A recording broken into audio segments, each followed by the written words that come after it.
Sampurasum warga pecinta KDM. Siapa yang paling kaya?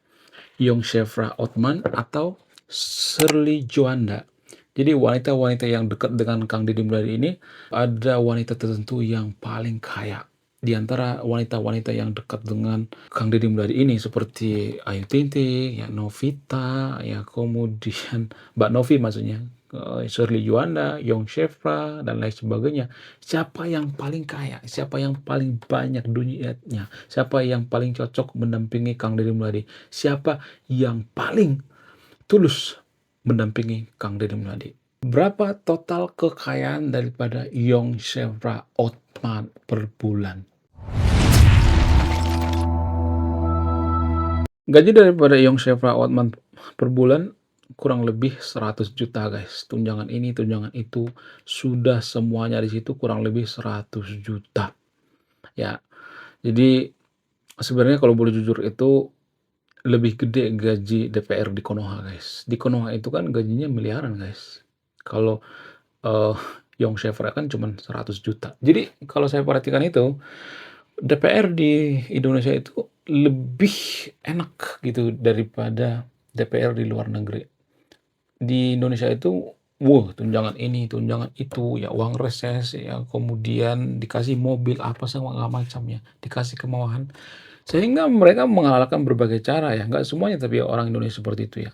Karena enaknya jadi anggota DPR di Konoha itu ya, kerjanya juga nggak terlalu berat ya, cuman rapat rapat rapat. Tapi kalau saya perhatikan gajinya lumayan guys ya, lumayan banyak juga ternyata gaji daripada DPR ini. Dan mereka punya gaji seumur hidup gitu ya, uang pensiunan gitu. Wow, luar biasa. Bagaimana dengan luar negeri? Enggak seperti itu. Kalau kita bandingkan dengan di Malaysia, di Amerika, pejabat enggak seperti itu guys, enggak terlalu diagung-agungkan gitu, enggak terlalu diistimewakan. Kalau saya perhatikan pejabat di negara kita itu terlalu diistimewakan, sangat-sangat diistimewakan. Gajinya, tunjangannya, kemudian kehormatannya, kasih ajudan ini, mobil yang mewah sekali. Ya, orang Indonesia itu sangat-sangat memberikan kemewahan terhadap pejabat, sehingga pejabat-pejabat kita itu ya tidak pernah yang namanya mewakili masyarakat kecil. Gimana mewakili coba, orang mau kerja juga harus dianterin pakai ajudan, pakai supir ya, kemudian pakai mobil strobo, harus pakai alarm tetot tetot tetot di jalan gitu, sehingga tidak mengalami yang namanya kemacetan. Jadi pejabat itu harusnya naik angkot gitu, naik bus dan lain sebagainya, sehingga dia merasakan yang namanya gimana kehidupan rakyat kecil. Kita itu terlalu mau fasilitasi pejabat kita, terlalu mewah. Sama halnya dengan Yong Shefra. Yong Shefra ini nggak terlalu dikasih kemewahan, biasa aja. Jadi pejabat di luar negeri itu biasa aja. Cuman di Indonesia pejabat itu diistimewakan seperti raja gitu. Kemudian Yong Shefra ini punya kekayaan yang sangat luar biasa ternyata. Dia bukan dari keluarga yang sembarangan guys. Orang tuanya adalah seorang yang berpengaruh, yaitu jenderal.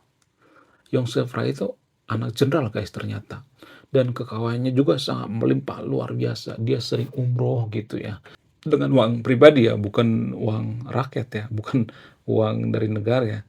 Jadi itu bertanda bahwa Yong Shefra inilah orang yang bergelimang harta, tapi dia tidak oh, sombong gitu ya. Ada properti, ada bisnis ya. Bisnis daripada Yong Shefra ini adalah bisnis kesehatan.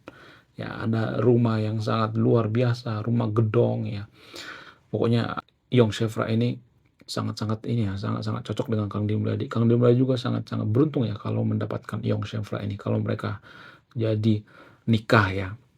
Kemudian bagaimana dengan Shirley Juanda? Siapa yang lebih kaya? Berdasarkan data yang saya dapat dari sumber terpercaya, kekayaan daripada Shirley Juanda itu kurang lebih 1 triliun ya.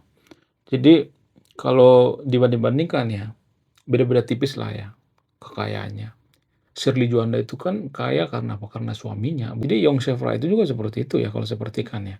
Yong Shefra itu ada dari warisan suaminya, yang kemudian keluarganya, kemudian usahanya sendiri gitu. Nah, digabung-gabung ya kurang lebih segitu guys, kurang lebih 1 triliun guys. Wow, sungguh sangat-sangat fantastis sekali ya. Jadi Yong Shefra itu bukan orang miskin guys, dia orang berada. cuman dia nggak menampakkan ke masyarakat bahwa dia itu orang kaya, sering naik haji. Kemudian kalau saya perhatikan tuh ya, orang kaya yang sebenarnya itu ya, terutama pejabat itu, orang kaya yang sebenarnya itu seperti Kang Deddy Mulyadi. Walaupun Kang Deddy Mulyadi itu harta kekayaannya yang didaftarkan di negara itu ya, laporan keuangan keuangan pribadinya ya, yang didaftarkan ke negara itu nggak sampai triliunan ya, miliaran lah ya, miliaran nggak sampai puluhan miliar ya. Tapi kalau saya perhatikan tuh Kang Deddy Mulyadi itu orang yang sangat-sangat kaya raya gitu, lebih kaya daripada triliuner. Kenapa? Karena dia membantu orang, dia punya duit kasih gitu. Bahkan Kang Deddy Mulyadi kalau membantu orang itu sampai kantongnya bolong guys, sampai duitnya habis semua, dikasih semua sama orang ya. Ada duit dikasih, ada duit dikasih, ada duit dikasih gitu. Ya, dia tidak memikirkan nanti kita makan apa, nggak memikirkan seperti itu ya. Karena Kang Deddy Mulyadi juga punya usaha ya, punya usaha peternakan, kemudian perusahaan padi, ya, penggilingan padi, ya, kemudian ada bisnis-bisnis lainnya juga, kemudian dari media sosial itu, dari YouTube itu Kang Deddy Mulyadi punya penghasilan kurang lebih 1 miliar per bulan guys. Bayangkan, 1 miliar, 1 sampai 4 miliar lah, 1 sampai 4 miliar per bulan. Tapi kotor ya, itu belum dipotong gaji tukang edit video maksudnya, kemudian gaji kameramen ya, kemudian ada potongan pajak gitu ya. Jadi bersihnya mungkin sekitar 1 miliar lah. Tapi kan itu luar biasa ya membantu masyarakat ya kan. Ya nggak sih menurut kalian gimana? Jadi orang kaya yang seperti itu adalah orang yang suka berbagi, walaupun dia tidak punya banyak duit, dia suka berbagi ya. Berbagi apapun tuh, nggak hanya berbagi duit ya, berbagi ilmu ya, kemudian berbagi informasi ya, kemudian berbagi kebersamaan seperti saya ini ya. Saya mengumpulkan pendukung-pendukung Kang Deddy Mulyadi supaya apa? Supaya kita mendukung yang namanya kebijakan daripada Kang Deddy Mulyadi. Ini semacam harta kekayaan yang tidak ada nilainya guys ya. Jadi kalau kita mendukung Kang Deddy Mulyadi itu artinya kita mendukung kebijakan-kebijakannya, kita mendukung akan banyak orang yang muncul seperti Kang Deddy Mulyadi. Ya karena Kang Deddy Mulyadi ini akan jadi presiden ya. Catat kata-kata saya. Kang Deddy Mulyadi itu akan jadi presiden guys. Tapi saya tidak bisa memastikan ya tahun 2009 atau tahun 10 tahun ke depan ini. Saya tidak bisa memastikannya. Tapi menurut feeling saya, menurut prediksi saya, Kang Deddy Mulyadi itu akan jadi presiden guys. Ya, catat kata-kata saya. Kenapa? Karena Kang Deddy Mulyadi ini elektabilitasnya sudah mengalami kenaikan guys. Sampai 20 kalau nggak salah ya. Bahkan di Jawa Barat sekalipun elektabilitas daripada Kang Deddy Mulyadi ini melebihi daripada Prabowo. Belum pernah sejarahnya terjadi seperti itu guys. Sebelumnya presiden-presiden itu nggak pernah sejarahnya elektabilitas daripada gubernur itu lebih tinggi daripada presiden, nggak pernah. Hanya Kang Deddy Mulyadi. Jadi ini indikasi bahwa Kang Deddy Mulyadi itu sangat dicintai oleh warga Jawa Barat. Kang Deddy Mulyadi itu sangat berpeluang jadi presiden. Kang Deddy Mulyadi itu adalah orang yang sangat suka berbagi. Dan kita sebagai warga Jawa Barat ya, kita sebagai pecinta KDM harus mendukung kebijakan daripada Kang Deddy Mulyadi. Kebijakan yang baik, tapi ya bukan kebijakan yang buruk ya. Apa sih kebijakan Kang Deddy Mulyadi yang perlu kita dukung? Yang pertama itu jangan pernah yang namanya korupsi. Ya, ini sebenarnya kekayaan guys. Ya, tidak hanya kekayaan daripada Yong Sevra yang kita bahas di sini, tapi kekayaan yang tidak ternilai harganya, yang tidak kelihatan gitu. Apa itu? Kita harus jujur gitu. Kang Deddy Mulyadi mengajarkan kita untuk jujur. Jadi kita sebagai fans Kang Deddy Mulyadi itu harus jujur. Ini harta yang tidak ternilai harganya guys. Kenapa ini tidak ternilai? Kalau kita jujur, masyarakat kita jujur, ya pemerintah kita jujur, maka kita akan makmur. Ya investor-investor akan berdatangan. Karena apa? Karena kita adalah orang yang jujur, orang yang bisa dipercaya. Jadi kita tidak akan bisa menjadi negara maju itu kalau tidak bisa dipercaya. Nggak bisa. Rata-rata negara maju itu adalah orang yang jujur, seperti Jepang misalnya. Kenapa Jepang itu dipercaya oleh negara lain? Karena mereka jujur. Jadi Indonesia juga tidak akan bisa menjadi negara maju kalau masyarakatnya tidak jujur. Itu yang perlu saya amanahkan di video ini.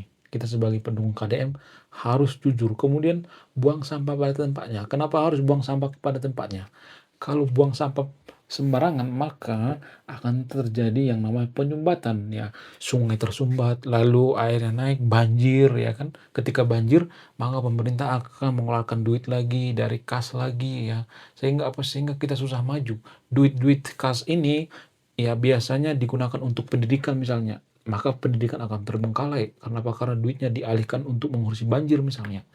Jadi, ya kita akan tetap miskin gitu, karena apa? Karena, ada masalah-masalah gitu ya, karena kita buang sampah sembarangan. Jadi kita sebagai pendukung KDM harus berkesadaran. Apalagi, ya kita harus mencintai budaya kita. Jadi Kang Deddy Mulyadi mengatakan, ya jangan silau dengan budaya-budaya dari luar. Kita harus, ya menggalakkan yang namanya budaya kita, budaya leluhur kita. Apapun budaya kita, nggak hanya budaya Sunda.